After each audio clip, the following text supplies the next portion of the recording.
Será que nomes próprios têm tradução? Será que nós que falamos português devemos nos referir aos personagens bíblicos usando seus nomes em suas formas originais? Será que as formas Jeová e Jesus estão erradas em português, visto que o idioma hebraico não possui letra J? Essas e outras perguntas serão respondidas nesse vídeo.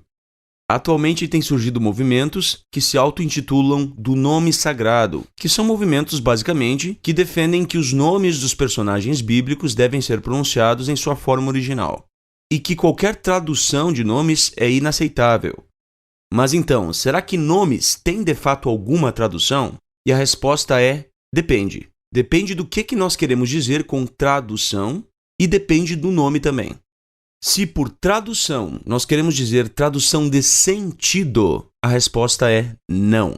Até existe a tradução do sentido, mas isso não é aplicável à pessoa. Ou seja, nós não aplicamos a tradução do sentido do nome à pessoa. Me deixe explicar melhor. Pense numa moça com o nome Clara. Clara em inglês é bright ou white, seja como for. Quando essa moça for para os Estados Unidos ou para a Inglaterra, ela não vai ser chamada de white ou de bright, seja como for, porque este é o sentido do nome. Então o ponto é, nós não traduzimos o sentido do nome para outro idioma e usamos esse sentido aplicando à pessoa. Isso não acontece. Veja outro exemplo. O nome Jesus significa Jeová é a salvação. Seria errado alguém se referir a Jesus como Jeová é a salvação. Por exemplo, Jeová a salvação veio à terra e Jeová a salvação morreu por nós. Não, isso está errado. A gente fala Jesus, não Jeová a salvação. Porque embora até exista a tradução do sentido do nome, essa tradução não é aplicável à pessoa no uso cotidiano. Pois bem, então com base nisso nós podemos afirmar que nesse sentido nomes não são traduzidos. E quando eu falo isso, eu me refiro ao fato da gente não aplicar essa tradução no uso cotidiano à pessoa. Bem, mas significa isso que nós devemos sempre usar os nomes bíblicos na sua forma original, seja em hebraico, seja em grego, ou seja o idioma que for? E a resposta é não. Isso está errado. Isso é uma invenção aos 45 do segundo tempo que as pessoas que não têm mais nada para fazer da vida passam a dizer. A pessoa nunca estudou linguística, não tem nenhuma faculdade de letras de nada, mas ela fez um curso técnico de hebraico e de grego no fundo da Igreja Universal e agora ela acha que é uma autoridade para dizer que nomes bíblicos não têm tradução e devem ser pronunciados sempre em sua forma original. Bem, então para a gente entender melhor se nomes têm tradução ou não, e de fato eles têm, eu vou explicar, alguns não chamam de tradução, alguns chamariam de adaptação fonética, adaptação linguística, chame do que você quiser, de tradução, de adaptação linguística, de adaptação fonética, chame do que você quiser, não me importa. O que eu vou descrever aqui é um fenômeno que existe e que é correto. Você dá a isso o nome que você quiser. Bom, mas primeiro você precisa entender como é que funciona a língua e como é que funciona a gramática de uma língua. As pessoas às vezes pensam que a gramática diz como a língua deve ser, e errado. Errado por quê? Porque primeiro vem a fala. Todos os povos falam ou falavam no passado. Os que já deixaram de existir falavam. Mas nem todos os povos escreviam. Então a fala vem antes da escrita. E depois da escrita é que vem a gramática. Então a gramática é feita após a fala e a escrita, ou seja, a língua já existe antes da gramática. Então voltemos ao evento de Gênesis, da confusão das línguas em Babel. Quando Deus confundiu as línguas e criou os idiomas, os vários idiomas que nós temos hoje, ele criou os idiomas asiáticos, o latim, o grego, enfim. E a partir disso surgiram novos idiomas. A partir do latim surgiram a língua portuguesa, a língua espanhola, dentre outras. Você acha que Deus deu uma gramática para cada um e disse assim, ó, eu vou dar uma língua e uma gramática. Vocês têm que falar essa língua de acordo com essa gramática que eu estou dando para vocês. Se não falar exatamente assim, está errado. É claro que isso não aconteceu. Por quê? Porque a língua falada precede a gramática. A gramática é feita posteriormente com base numa análise da língua que já existe e que já possui regras implícitas nela. A língua pode ser analisada de duas perspectivas, segundo disse Ferdinand de Saussure, que foi o pai da linguística moderna: a análise sincrônica e a análise diacrônica. A análise sincrônica é quando a língua é analisada em um momento específico, seja agora ou seja no passado. Então você não analisa a evolução da língua, você analisa a língua conforme ela se apresenta naquele momento específico ou neste momento específico. Isso é uma análise sincrônica. Já na perspectiva diacrônica, você analisa a evolução que as palavras sofrem através do tempo analisando também as mudanças ocorridas até a forma atual. Então, a perspectiva diacrônica é uma análise da língua que você olha para o passado, você também olha para o presente e você vai analisando como a língua sofreu as mudanças. Então, você não pode olhar para o passado e dizer assim, estava errado. Eles fizeram errado lá 1500 anos atrás, está errado. Fazer isso é a maior arrogância possível. Você não pode olhar para 2000 anos atrás, para 500 anos atrás, seja o que for, e dizer que as pessoas falavam a língua da maneira errada. Quando a pessoa começa a falar isso, eu realmente não sei se eu rio ou se eu choro. A pessoa foi algumas vezes a uma igreja específica e agora ela acha que é autoridade para dizer que há 500 anos atrás as pessoas falavam errado. A pessoa acha que na igreja dela ela aprendeu uma gramática normativa objetiva e que todo mundo, exceto ela, está falando errado. Eu não sei se isso é arrogância ou se isso é estupidez. A língua não é uma propriedade sua para você dizer como a língua tem que ser. A língua é um bem social. E além da língua ser um bem social, ela é também uma entidade viva. Ela sofre naturalmente alterações com o passar do tempo. E através de uma perspectiva diacrônica de análise linguística, nós chegamos a essa conclusão. Então existe uma ignorância tremenda em a pessoa dizer que nomes não são traduzidos. Por quê?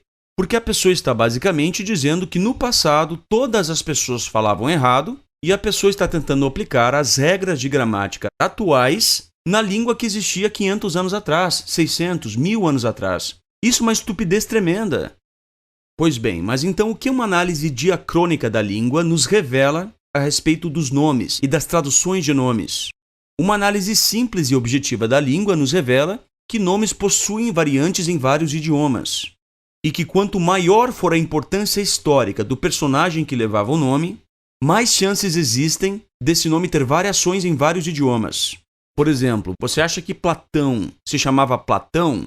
É claro que não, mas esses nomes possuem importância histórica. Então, quanto maior for a importância histórica do personagem, mais provável é que existam adaptações fonéticas ou traduções, seja o que for, chame do que você quiser, deste nome em vários idiomas. Vejamos alguns nomes históricos que você conhece. Cristóvão Colombo. Não era esse o nome original dele.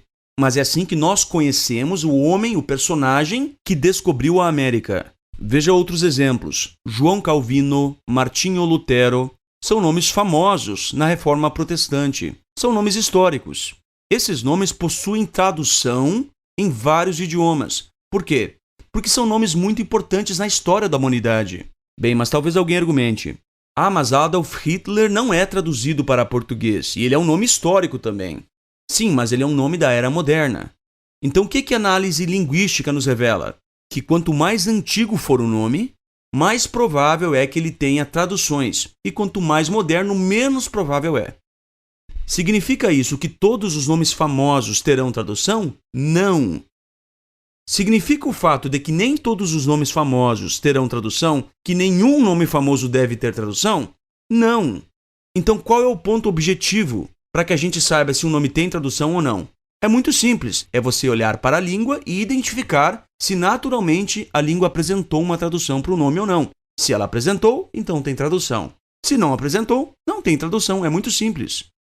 Você tem que entender que a língua é um bem social e histórico, portanto você não pode inventar a sua própria língua, a sua própria gramática e achar que todo mundo vai ter que falar do modo que você quer que as pessoas falem. Isso não pode acontecer.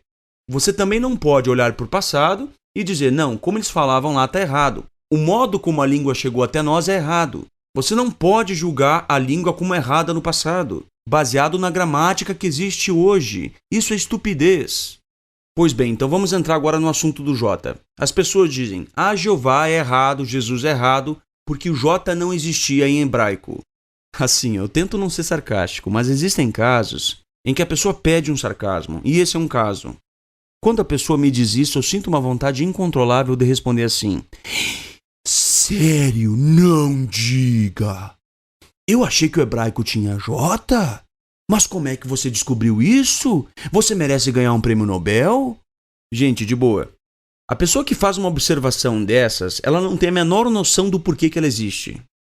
Rapaz, quem é que não sabe disso? Quando eu ouço essa argumentação, eu lembro de um episódio em que havia um militante LGBT tentando argumentar para o direito dos pares gays adotarem crianças e formarem famílias. Aí o ativista LGBT diz assim: toda criança adotada por um casal gay foi uma criança abandonada por 2 heterossexuais. E aí todo mundo aplaude, né? E aí eu pensei, sério? Não diga! Ora, é óbvio, né? Porque todo mundo nesse planeta é filho de heterossexual. Relações homossexuais não produzem filhos. Então, se existe uma criança abandonada na rua, é óbvio que ela é resultado de uma relação heterossexual, porque relações homossexuais não produzem filhos. Então veja que coisa mais sem sentido uma pessoa argumentar isso. Tão sem sentido quanto isso é a pessoa dizer que o hebraico não tem J. Ora, é óbvio que não tem J. Ele tem outro alfabeto. Os nomes vertidos em português, que começam com a letra J, eles vêm do alemão. No alemão, o J corresponde ao Y.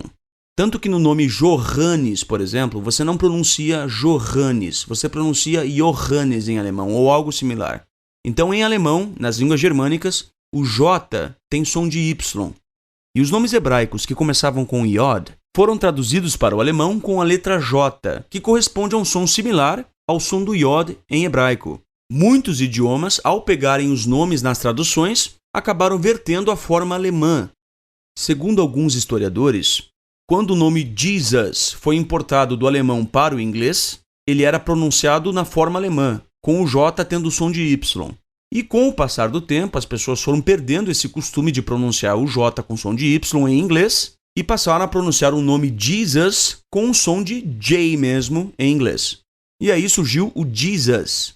E nós temos também em português Jesus, com J. Será que isso é uma adulteração da língua? É claro que não, isso é o curso natural da língua. Foi assim que a gramática se deu ao longo do tempo. São mudanças naturais da língua, não são adulterações. O mesmo ocorre para o nome Jeová com J. Eu já vi pessoas dizerem assim: Jeová não é a forma original do nome de Deus. Sério? Não diga! Eu não conheço uma testemunha de Jeová que ache isso. É óbvio que a forma Jeová não é a forma original do nome de Deus em hebraico. Nenhuma testemunha de Jeová pensa que é. Jeová é a forma do nome de Deus em português, assim como Jesus é a forma do nome do Filho de Deus em português. Segundo as descobertas modernas de Nehemiah Gordon, que é um hebraísta que lê os manuscritos hebraicos como quem lê o jornal no seu dia a dia, segundo ele mesmo disse, então para o Nehemiah Gordon não há mais dúvidas de que o nome de Deus em sua forma original hebraica era pronunciado Yehová. Existem mais de 1000 manuscritos judaicos que atestam isso. Eu mesmo antigamente acreditava que a forma Yahvé era mais próxima realmente do nome original. Mas depois de eu saber que existem mais de 1000 manuscritos que apontam para a forma Yehová, eu me rendo à evidência. A evidência aponta sobrepujantemente que a forma original do nome de Deus é Yehová. Bom, mas talvez alguém argumente que perdeu-se essa pronúncia do nome e que a forma Yehová surgiu dos sinais massoréticos e que foi uma invenção posterior. Bom, a pessoa que argumenta isso, ela está por fora, ela está desatualizada. As novas informações nos revelam o contrário.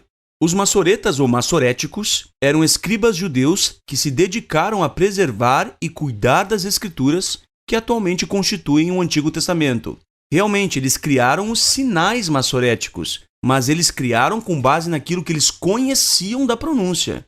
Então, o fato da sinalização massorética ter sido criada não significa que a pronúncia não é a original.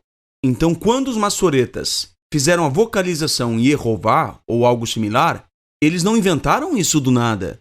Não há nenhum motivo para pensar que eles não soubessem exatamente o que estavam fazendo. Eu tenho uma ideia, um conceito que eu já compartilhei com alguns amigos e eu acho interessante. A pronúncia do nome de Deus foi proibida. Então raciocina comigo, se você pronunciasse o nome de Deus, você podia ser morto por isso. Será que alguém esquece a pronúncia de uma palavra proibida? É difícil, gente. Raciocina comigo. Se existe uma palavra que você não deve dizer, então você sabe como essa palavra é pronunciada. Porque você deve saber como algo é pronunciado para que você não diga aquilo. E isso também se aplica a quem proíbe, não apenas a quem é proibido de falar. Porque se eu proíbo alguém de pronunciar algo, então eu sei como essa palavra é pronunciada para que eu possa punir a pessoa que pronunciá-la. E a pessoa que está proibida de pronunciá-la também sabe como a palavra é pronunciada a fim de que ela não pronuncie a palavra proibida.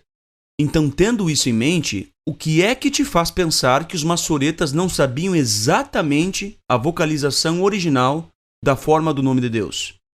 Mas daí talvez alguém diga que passou muito tempo durante a proibição e perdeu-se realmente a pronúncia. Gente, pode até ser, mas as coisas não funcionam assim. Você não esquece uma proibição. E você acha que nenhum judeu, nenhum rabino judeu, passava adiante a forma do nome de Deus? Existem relatos de que os rabinos faziam isso, para alguns discípulos especiais. Bom, mas será que esse é o motivo para usarmos a forma Jeová em português? Não, não é esse o motivo. O motivo não tem nada a ver com isso. O motivo para usarmos a forma Jeová em português e Jesus em português também é o fato de que são as formas mais antigas no nosso idioma. E sendo as formas mais antigas, são as formas padrão. Os antigos protestantes não usavam a forma Javé ou Yavé, eles usavam a forma Yehová ou Jeová. Então essa é, de fato, a forma mais antiga nos idiomas ocidentais. Tá, mas a forma Javé é errada? Não, ela não é errada. Porém, ela não é a forma padrão. A forma padrão, em português, é Jeová. Para você entender o que é a forma padrão, deixa eu usar uma ilustração. Se eu disser esquentamento global, será que isso soa estranho para você? Sim, soa estranho por quê? Porque a forma padrão não é esquentamento, mas aquecimento global. No entanto, esquentamento global também transmite a ideia que eu quero passar com a expressão aquecimento global. Você sabe ao que eu estou me referindo com esquentamento global, mas não é a forma padrão. Então, eu sei a quem você se refere quando você fala Yavé ou Javé. Você se refere ao Deus da Bíblia, porém essa não é a forma padrão em português, porque ela não é a mais comum e nem a mais antiga. Bom, mas é correto se referir a Deus por Jeová? E a resposta é, com toda certeza. Por quê? Porque essa é a forma padrão em português do nome próprio do Deus da Bíblia. Ah, mas não era essa a forma hebraica, não interessa. Ah, mas o J não existia em hebraico. Sério, eu não sabia. Não interessa. Interessa que em português, essa é a forma padrão para se referir ao nome pessoal do Deus da Bíblia. Raciocina comigo. Se eu falar Jeová, a quem eu estou me referindo? Ao Deus da Bíblia. Você não entende que eu estou me referindo ao Deus da Bíblia pelo nome próprio? É claro que você entende isso. Bom, então o nome está correto. Se eu falar Jeová, você não lembra de Buda, você não lembra de Alá, você lembra do Deus da Bíblia. Não interessa se você concorda com essa forma ou não, ela é correta. Por quê? Porque nós temos um reconhecimento social de que esta é a forma do nome de Deus em português. E isso é testemunhado pelos escritos históricos. Aí você não pode olhar para trás e dizer está tudo errado. Você não pode fazer isso porque a língua é construída com o passar do tempo por processos sociais e naturais. Então a língua vem antes de você. Eu sinto muito se a verdade te magoa, mas eu tenho que te dizer isso. Você não é o autor da língua. Você não inventa regras para a língua, muito menos para aquilo que já aconteceu e que é histórico. O passado não pode ser alterado, e foi o passado que determinou o nosso presente, é o presente que determinará o futuro. Então você tem que olhar para a língua e analisá-la de forma natural, como ela de fato aconteceu. E você não pode olhar para aquilo lá e dizer que aquilo está errado, porque foi o modo como a língua ocorreu naturalmente. A língua é viva, ela muda, se adapta. Foi assim que Deus criou a língua. Mas eu fico por aqui. Eu espero ter ajudado você. Um grande abraço e fique em paz.